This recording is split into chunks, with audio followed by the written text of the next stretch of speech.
Assalamualaikum warahmatullahi wabarakatuh. Berjumpa lagi dengan kami Muslimah Ulul Albab dalam program video Suara Pakar untuk Perubahan. Pada sesi kali ini kita akan membahas mengenai kenaikan uang kuliah tunggal atau UKT. Untuk membahas topik ini telah hadir bersama kita Ibu Dr. Retno Palupi, Dr. Gigi MKes. Beliau adalah praktisi pendidikan. Assalamualaikum Bu Retno. Bagaimana kabarnya Bu? Waalaikumsalam warahmatullahi wabarakatuh. Alhamdulillah sehat. Semoga Bu Desi dan pemirsa program Suara Pakar juga senantiasa sehat walafiat. Amin ya robbal alamin, Bu Retno. Langsung saja kita mulai bincang kita pada hari ini Bu tentang kenaikan UKT. Akhir-akhir ini ada beberapa aksi protes mahasiswa di beberapa kampus. Contohnya adalah di Universitas Jenderal Sudirman yang memprotes adanya kenaikan 5 kali UKT di kampus tersebut. Selain itu juga ada protes di kampus ITB Bandung yang memprotes kebijakan rektornya yang menyediakan skema pinjaman atau pinjol bagi mahasiswa yang tidak mampu. Selain itu juga ada aksi protes di Universitas Negeri Riau, Bu, bahkan sampai dengan Universitas Sumatera Utara atau USU tentang kenaikan UKT ini. Nah, sebenarnya apa ya, Bu, ya problem yang menjadi kenaikan UKT ini, Bu? Baik Bu Desi, benar sekali ya. Banyak mahasiswa yang memprotes adanya kenaikan UKT ya karena menurut mereka sangat memberatkan. Tapi yang menjadi pertanyaan sebetulnya seperti yang ditanyakan Bu Desi tadi, apa sih yang menyebabkan UKT mahal, kan begitu ya. Jadi sebetulnya UKT mahal itu adalah salah satu dampak dari kebijakan kapitalistik di sektor pendidikan. Kenapa dikatakan kebijakan kapitalistik? Karena kebijakan itu merubah paradigma pendidikan yang seharusnya paradigma pendidikan itu adalah hak rakyat ya. Ini berubah menjadi pendidikan itu adalah barang yang bisa diperjualbelikan. Pendidikan itu adalah komoditas. Nah, sejak kapan adanya paradigma ini ya? Jadi itu terjadi sejak lama sebetulnya, yaitu sejak 1995 pada saat Indonesia meratifikasi kesepakatan GATS General Agreement on Trade and in Services. Jadi di dalam kesepakatan itu dijelaskan bahwa harus dibuka untuk perdagangan bebas 12 sektor jasa. Dan salah satunya adalah sektor pendidikan. Nah, jadi sejak saat itu maka pendidikan itu sudah berubah ya, paradigmanya menjadi pendidikan adalah komoditas yang bisa diperjualbelikan. Maka ada tarif yang ditentukan, yaitu UKT tadi. Memang ada bantuan dari pemerintah berupa KIP ya, Kartu Indonesia Pintar Kuliah. Tapi jumlah yang diberikan itu sangat kecil dibandingkan dengan mahasiswa yang kekurangan biaya gitu ya. Apalagi kalau kita melihat data dari APK ya. APK itu adalah angka partisipasi kasar. Jadi untuk perguruan tinggi partisipasinya itu masih sekitar 31,45%. Nah, jadi populasi usia 18 sampai 24 tahun yang bisa kuliah itu sekitar hanya 31,45%. Sedangkan sisanya yaitu sekitar 68,50% itu mereka tidak bisa kuliah. Tidak kuliah. Ya memang tidak kuliah itu ada banyak faktor ya. Di antaranya adalah karena memang kuota untuk kuliah itu kecil. Nah, kuota untuk kuliah kecil akhirnya kan mereka harus bersaing ketat dengan yang lainnya gitu ya. Persaingan itu diantaranya adalah mereka harus bersaing dari sisi akademis. Nah, mereka harus bersaing juga dari sisi ekonomi, mereka mampu atau tidak. Nah, jadi yang bisa itu tadi hanya sekian persen tadi. Nah, di situ artinya pendidikan itu tidak lagi dianggap sebagai hak yang harus didapatkan oleh rakyat gitu ya. Tidak lagi juga dianggap sebagai layanan, tapi itu tadi siapa yang mampu beli mereka akan bisa mendapatkan, yang tidak mampu beli ya tidak bisa kuliah begitu. Dan ini diperparah lagi dengan kebijakan yang diterapkan di negeri ini yaitu otonomi kampus. Di dalam otonomi kampus itu disebutkan bahwa didorong perguruan tinggi itu menjadi PTNBH, Perguruan Tinggi Negeri Berbadan Hukum. Nah, iming-imingnya kalau sudah menjadi perguruan tinggi negeri berbadan hukum, mereka bisa mengelola akademis maupun non-akademis itu dikelola oleh perguruan tinggi secara mandiri ya. Nah, termasuk pengelolaan keuangan. Jadi pemerintah tidak lagi memberikan full ya pembiayaan, tapi itu diserahkan kepada perguruan tinggi untuk mencari pemasukan. Nah, di dalam undang-undang disebutkan ya diberikan kewenangan kepada perguruan tinggi untuk mengelola secara mandiri, dan diantaranya itu ada sumber yang diperoleh dari mahasiswa, itu tadi UKT.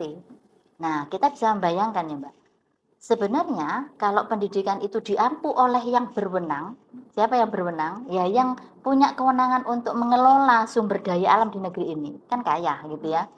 Nah, dari kekayaan alam itu, pemerintah bisa membiayai seluruh pembiayaan pendidikan itu secara full sebetulnya.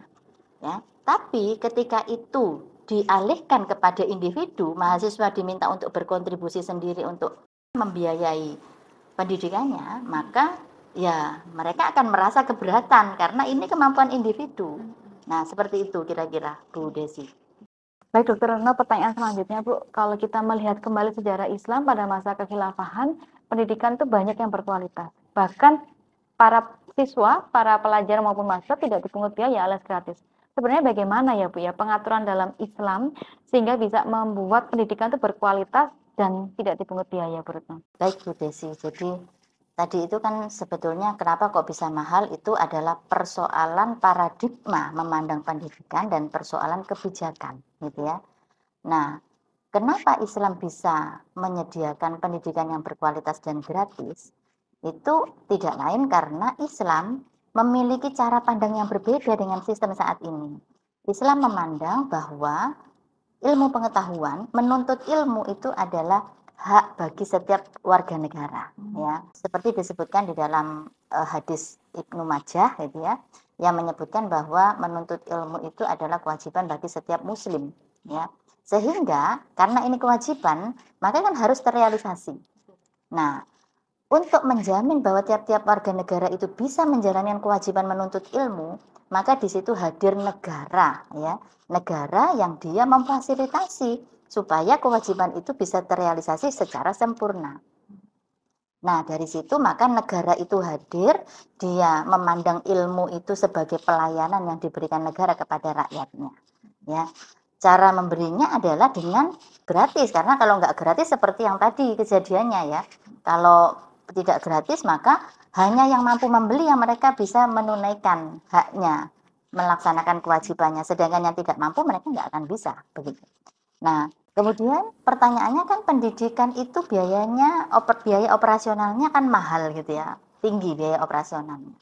Makanya tadi ketika di dalam sistem saat ini negara itu mengalihkan tanggung jawab, berlepas tanggung jawab, tidak lagi dipegang sepenuhnya oleh negara melainkan dialihkan kepada yang lain termasuk kepada mahasiswa, maka mereka menjadi tidak mampu untuk memenuhinya.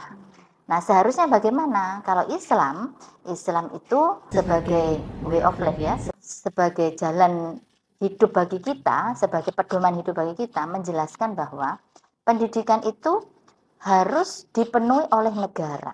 Jadi negara itu menjadi penanggung jawab penuh untuk pembiayaan pendidikan. Ya. Pertanyaannya diperoleh dari mana kan gitu. Kalau di dalam Islam sumbernya itu ada dua. Kekayaan itu ada kekayaan negara, harta kekayaan negara berupa faid dan khoroj, juga harta yang dikelola oleh negara berupa kepemilikan umum, yaitu misalnya tambang minyak, gas bumi, hasil hutan, hasil laut dan seterusnya itu ya. Kemudian ketika ada individu yang ingin ya mewakafkan hartanya untuk pendidikan, itu diperbolehkan oleh negara. Tapi itu bukan yang wajib gitu ya, yang wajib tetap negara gitu.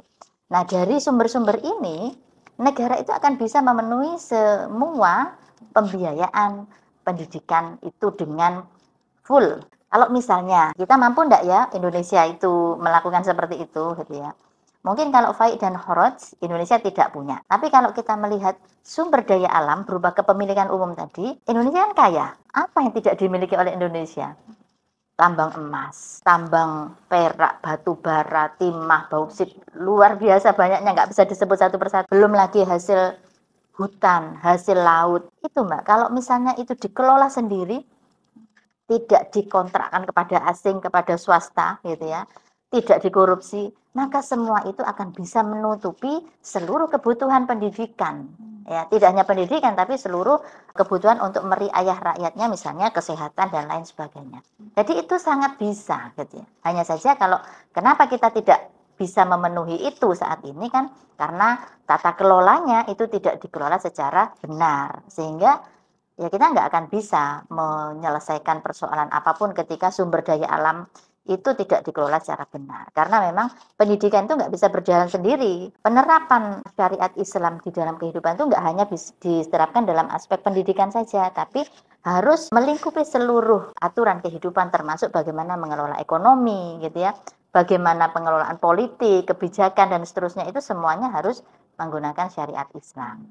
Jadi kembali lagi, sebetulnya kalau mau menurunkan UKT, kita nggak bisa secara parsial turunkan UKT, nggak akan bisa turun. Mungkin saat ini bisa turun, tapi nanti bisa saja naik lagi, karena tadi kembalinya pada paradigma dan kebijakan yang memang memungkinkan untuk UKT itu naik terus begitu ya. Tapi kalau kita ingin sebuah perubahan yang benar, yang hakiki, maka ya pakailah syariat Islam supaya kita tidak selalu terus-menerus mendapatkan persoalan, mendapatkan masalah, termasuk masalah UKT.